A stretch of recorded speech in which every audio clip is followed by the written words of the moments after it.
ಚನ್ನಪಟ್ಟಣ, ಶಿಗ್ಗಾವಿ, ಸಂಡೂರು 3 ವಿಧಾನಸಭಾ ಉಪಚುನಾವಣೆಯಲ್ಲಿ ಕಾಂಗ್ರೆಸ್ ಭರ್ಜರಿ ಜಯಬೇರಿ ಸಾಧಿಸಿದ್ದು ಕಾರ್ಯಕರ್ತರಲ್ಲಿ ಸಂಭ್ರಮ ಮನೆ ಮಾಡಿದೆ.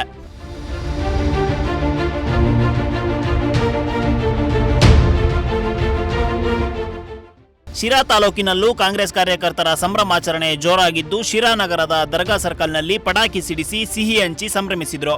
ಸಂಭ್ರಮಾಚರಣೆಯಲ್ಲಿ ಕಾಂಗ್ರೆಸ್ ಮುಖಂಡರು, ನಾಯಕರು ಹಾಗೂ ಅಪಾರ ಸಂಖ್ಯೆಯಲ್ಲಿ ಕಾರ್ಯಕರ್ತರು ಭಾಗಿಯಾಗಿದ್ದರು.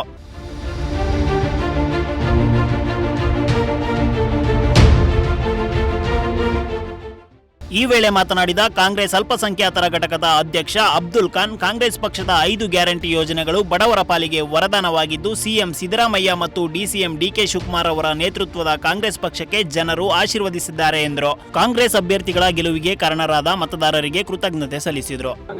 ಏನು ಶಿಗ್ಗಾಂವ್, ಚನ್ನಪಟ್ಟಣ ಮತ್ತೆ ಸಂಡೂರು ಕ್ಷೇತ್ರ ಬೈ ಎಲೆಕ್ಷನ್ ಅಲ್ಲಿ ಏನ್ ಜನಗಳು ತೀರ್ಪು ಕೊಟ್ಟಿದ್ದಾರೆ, ಇಡೀ ಎಲ್ಲ 3 ಕ್ಷೇತ್ರಗಳ ಜನರಿಗೆ ನಾವು ಶಿರಾ ಪರವಾಗಿ ಅಭಿನಂದನೆಗಳು, ಹೃತ್ಪೂರ್ವಕ ಅಭಿನಂದನೆಗಳನ್ನು ಸಲ್ಲಿಸಕ್ಕೆ ಬಯಸ್ತಾ ಇದ್ದೀವಿ. ಎರಡನೇದು ಏನಂದ್ರೆ, ಏನು ಇದು ಮುಡಾ ಹಗರಣ ಬಗ್ಗೆ ನಮ್ಮ ಸಿದ್ದರಾಮಯ್ಯ, ನಮ್ಮ ನಾಯಕರು ಸಿದ್ದರಾಮಯ್ಯನವರು ಬಗ್ಗೆ ಬಹಳ ಇದು ಮಾಡ್ತಾ ಇದ್ರು, ಅವಹೇಳನಕಾರ ಹೇಳಿಕೆ ಕೊಡ್ತಾ ಇದ್ರು. ಯಾವುದು ನಡೆದಿಲ್ಲ. ಇವತ್ತು ಜನ ತಕ್ಕಂತೆ ಉತ್ತರ ಕೊಟ್ಟಿದ್ದಾರೆ. ಜನ ಅಭಿವೃದ್ಧಿ ಪರವಾಗಿದ್ದಾರೆ. ಜನ ಬೆಂಬಲ ಕೊಟ್ಟಿದ್ದಾರೆ ಕಾಂಗ್ರೆಸ್ ಪಕ್ಷಕ್ಕೆ.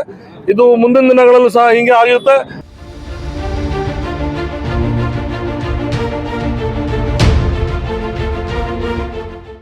ಇತ್ತ ಕಾಂಗ್ರೆಸ್ ಗೆಲುವಿಗೆ ಚಿಕ್ಕನಾಯಕನಹಳ್ಳಿ ಪಟ್ಟಣದ ಕಾರ್ಯಕರ್ತರು ವಿಜಯೋತ್ಸವ ಆಚರಿಸಿದರು.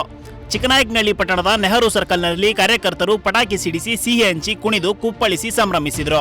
ನಮ್ಮ ಕರ್ನಾಟಕದಲ್ಲಿ ನಾವು ಕ್ಲೀನ್ ಸ್ವೀಪ್ ಮಾಡೋಕ್ಕೆ ಕಾರಣ ಸಿದ್ದರಾಮಯ್ಯನವರು ಯಾವತ್ತೂ ಒಬ್ಬ ಮಾಸ್ ಲೀಡರ್ ಅನ್ನೋದನ್ನ ಮತ್ತೊಮ್ಮೆ ನಿರೂಪಣೆಯಾಗಿದೆ.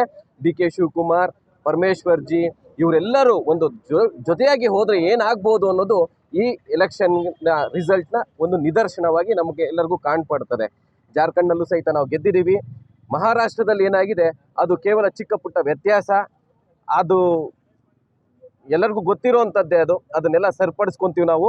ಮತ್ತು ಮುಂದಿನ ಏನು ನಾವು ವಿಧಾನಸಭೆ ಸ್ಥಳೀಯ ಎಲೆಕ್ಷನ್ಸ್ ಇರ್ಬೋದು, ವಿಧಾನಸಭೆ ಎಲೆಕ್ಷನ್ಗೆ ಇರ್ಬೋದು, ಅಥವಾ ಲೋಕಸಭೆ ಎಲೆಕ್ಷನ್ಗೆ ಇರ್ಬೋದು, ಈಗಲಿಂದಾನೇ ಮತ್ತೆ ನಾವು ತಯಾರಿನ ಬ್ಲಾಕ್ ಕಾಂಗ್ರೆಸ್ ಅಧ್ಯಕ್ಷಗಳ ಒಂದು ನೇತೃತ್ವದಲ್ಲಿ ಶುರು ಮಾಡ್ತೀವಿ.